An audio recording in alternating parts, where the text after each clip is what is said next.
Prva se nam bo danes predstavila Tina Berden. Tina Berden je arheologinja, ki je prišla na Inštitut za arheologijo kot mlada raziskovalka. Ukvarjala se je za svojo doktorsko dizertacijo na Port, arheološko najdišče Kočevarjev vrt, ki ga je uspešno zagovarjala v letu 2022. Sedaj dela na podoktorskem projektu in sicer nadaljuje delo na Portu, in sicer z naslovom Mala naselbina ob Veliki cesti, rimski vikus na Port. Danes pa nam bo predstavila en krajši izsek iz svojega dela, in sicer kaj o Nauportu izvemo kot produkcijskem središču, o trgovini, o delavnicah, pristanišču in tako naprej. Prosim. Lep pozdrav še z moje strani. Se pravi, danes bi vam rada predstavila vlogo rimskega Nauporta kot lokalnega obrtnega središča. Za začetek nekaj splošnega uvoda. Lega na območju najlažjega prečkanja vzhodnih alpskih in pa severnih dinarskih pregrad, ter lega na začetku plovne poti Ljubljanica, Sava, Donava, Črnomorje, ste že v prazgodovini odločilno vplivali na razvoj poselitve in pa trgovskih poti na skrajnem zahodnem delu Ljubljanske kotline, to je na območju današnje Vrhnike. Grški zgodovinar Strabo piše, da so verjetno v sredini 2. stoletja pred našim štetjem to območje nadzorovali keltski tauriski, ki so tu ustanovili naselbino z imenom Nauport. Nauport je bil prekladalna oziroma metninska postaja za trgovsko blago, ki je z ladjami po Jadranskem morju najprej prispelo do rimskih kolonij v Aquileji in Tergestu. Tu so ga potem preložili na vozove, s katerimi je pot po starih karavanskih poteh nadaljevala čez jugovzhodno-alpske prelaze, kot sta bila recimo Razdrto, pa nekoliko kasneje Hrušica. Ko je to blago prispelo do Nauporta, so ga tu preložili na manjše ladje, s katerimi je pot nato nadaljevalo po rekah Ljubljanici, Savi, Donavi in naprej teoretično vse do Črnega morja. Zdaj, kljub velikemu pomenu naselbine v tem obdobju, ki se kaže v pisnih virih, pa lokacija naselbine tauriskov zaenkrat še ni čisto jasna. V arheologiji obstaja več različnih tez. Zdaj, morda se je nahajala na desnem bregu Ljubljanice, na dolgih njivah, od koder so znane posamezne mlajše železnodobne najdbe brez ohranjenih kontekstov. Takšne najdbe so znane tudi iz levega brega Ljubljanice, se pravi z območja Brega. Zdaj, še najverjetneje pa se zdi, da se je ta naselbina nahajala nekje v bližini najdišča Stara pošta, kjer so Rimljani med koncem 2. in pa sredino 1. stoletja pred našim štetjem ustanovili najstarejšo znano naselbino. Zdaj, njena ustanovitev je bila morda v zvezi z obstojem tako imenovanega hospiciuma publicuma, se pravi dogovora med tauriski in pa Rimljani, ki bi rimskim trgovcem dovoljeval naselitev na tem območju. Študije imen in napisov so pokazale, da je bilo to območje najkasneje v cezarijanskem obdobju tudi uradno vključeno v rimsko državo, in sicer je pripadlo provinci Cisalpinski Galiji. No, najdba mejnika iz okrog 5 kilometrov oddaljenih Bevk pa kaže, da je nekoliko kasneje, se pravi v avgustejskem obdobju, to območje pripadalo 10. italski regiji in pa mestnemu ozemlju Aquileje. Zdaj, v tem obdobju, se pravi v avgustejskem obdobju, so Rimljani na območju dolgih njiv zgradili utrjen kompleks s skladišči in pa večjim osrednjim trgom s templjem v središču. Ta kompleks je na severni in pa zahodni strani obdajala vsaj 270 metrov dolga tlakovana pristajalna obala, kjer so lahko pristajali predvsem manjši čolni in debljaki. No, na njegovi severni strani pa so bili odkriti tudi ostanki pomola oziroma nakladalne ploščadi, ki je omogočal pristajanje in pa raztovarjanje tudi večjim ladjam. Gre za postojanko, ki je služila kot prekladalna postaja za trgovsko blago na poti med severno Italijo in Panonsko nižino ter Podonavjem. Hkrati pa je bila verjetno povezana tudi z vojaško logistiko med osvajanjem in pa vzpostavitvijo oblasti na območju kasnejše province Panonije. Zdaj, drobne najdbe kažejo, da je bil ta kompleks v rabi zgolj par desetletij in je bil po avgustejskem obdobju opuščen. No, najkasneje v srednje avgustejskem obdobju pa se je na ravnini na nasprotnem bregu Ljubljanice, se pravi na območju Brega, formiralo novo naselbinsko jedro. Najstarejši ostanki kažejo, da so tu med koncem 1. stoletja pred našim štetjem in pa prvo polovico 1. stoletja našega štetja stale lesene stavbe, med katerimi so izkopali nepravilno mrežo drenažnih jarkov, z vodo pa so se oskrbovali iz vodnjakov, ki so imeli stene utrjene z lesenimi sodi.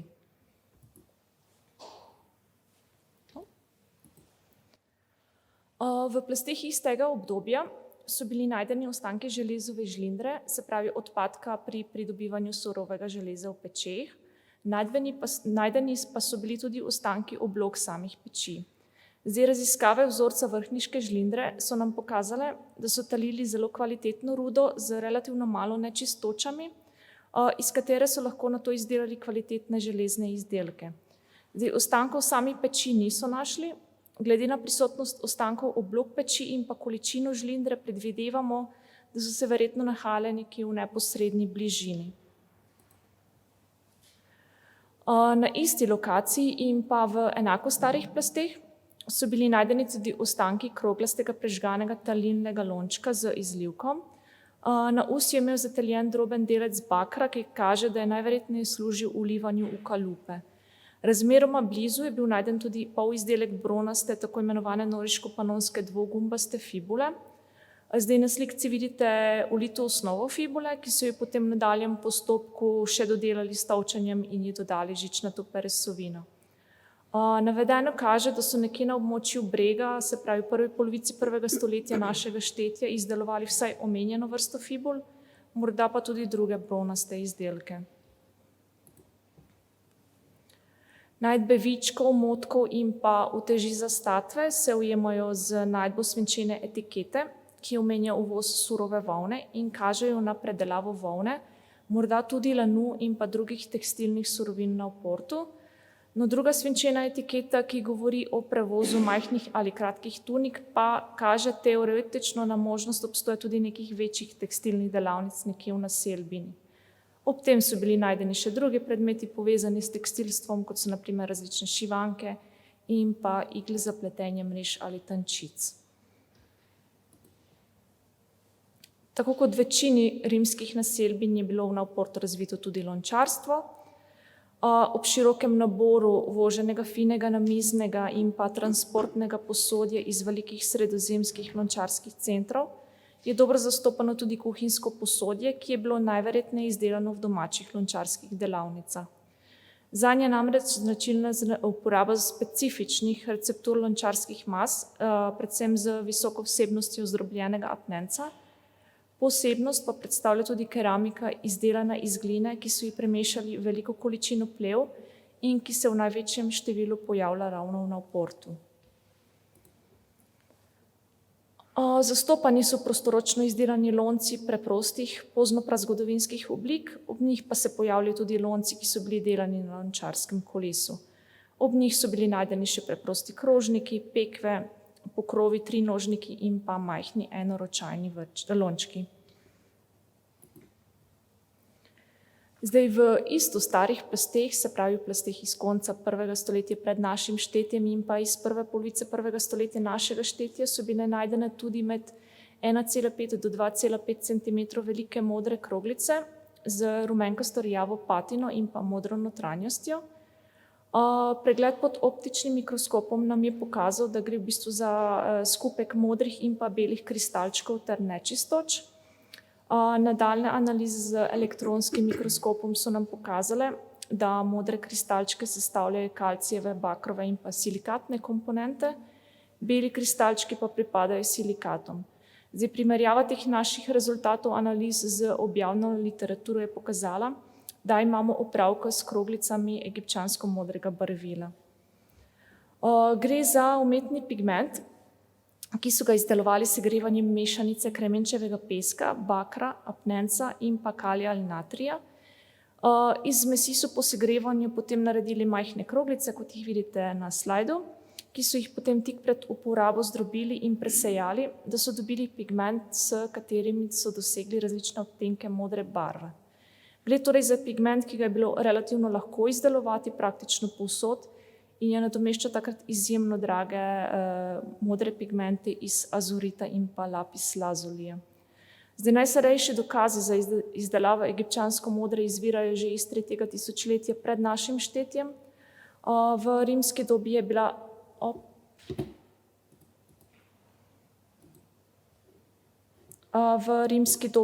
pa del standardnega nabora pigmentov na celostnem Sredozemlju.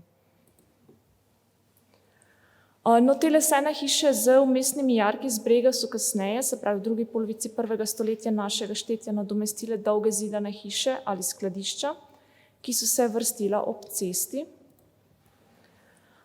Med izdelki domnevno lokalnih lončarskih delavnic se ob starejših obstoječih pojavljajo novi recepti za lončarske mase in pa nove oblike posodja. Še zmeraj imamo prisotne tudi kroglice egipčansko modrega barvila. No, te dolge hiše ali skladišča niso bile prav dolgo v rabi, par desetletij kasneje so tu postavili veliko pravokotno strukturo s tlakovano notranjostjo in zunanjostjo. Zdaj njena funkcija še ni čisto jasna, morda je šlo za nekakšno ogrado. Tudi v teh plasteh imamo skromne posredne dokaze za obstoj nekih metalurških delavnic nekje v bližini, najdeni so bili namreč ostanki zelo slabo ohranjenega talilnega lončka. Med izdelki domnevno lokalnih lončarskih delavnic se spet pojavijo neke nove vrste lončarskih receptov in pa nove oblike posodja. Zdaj, ob naselbini na Bregu je bilo med sredino 1. in pa 2. stoletjem našega štetja poseljeno tudi območje gradišča, kjer so bili dokumentirani ostanki stavbe, ki je bila večkrat prezidana. V njeni notranjosti sta bili odkriti 2 ognjišči, ki kažeta na neko nedoločeno obrtniško dejavnost. Omembe vredna pa je tudi najdba več kot 3-kilogramskega steklenega surovca z območja vrhniških opekarn oziroma današnjih ribnikov. Kemične analize sestave tega stekla, ki sta jih upravila Janka Istinč in pa Žiga Šmid, so pokazale, da gre za tako imenovano natronovo steklo, ki so ga v rimskem in pa poznorimskem obdobju masovno izdelovali v velikih delavnicah na območju Egipta in pa Palestine in od tam v obliki surovcev potem pošiljali v manjše steklarske delavnice po celotnem Sredozemlju, kjer so iz njih izdelali končne izdelke. Zdaj, glede na lokacijo najdbe je bil surovec verjetno izgubljen med transportom po Ljubljanici. Obstaja pa tudi možnost, da je bil namenjen delavnicam na Oportu, še bolj verjetno pa delavnicam v bližnji Emoni, kjer so bili odkriti tudi njihovi ostanki. Zdaj, če torej sklenem, so bili v rimskih plasteh na Oporta najdeni neposredni in pa predvsem posredni dokazi za obstoj predelave železove rude in brona, tekstilstva, lončarstva, morda tudi izdelave pigmentov in pa steklarstva. Gre za tipični nabor rimskih obrti, značilnih za praktično vsako večjo naselbino v tem obdobju, ki pa so najverjetneje služile predvsem samooskrbi tedanjih prebivalcev. Zdaj, ostanki obrti na Oportu so glede na pomen same naselbine zelo skromni. Gre namreč za naselbino, katere gospodarstvo je primarno temeljilo na trgovini in pa prometu. Hvala za pozornost.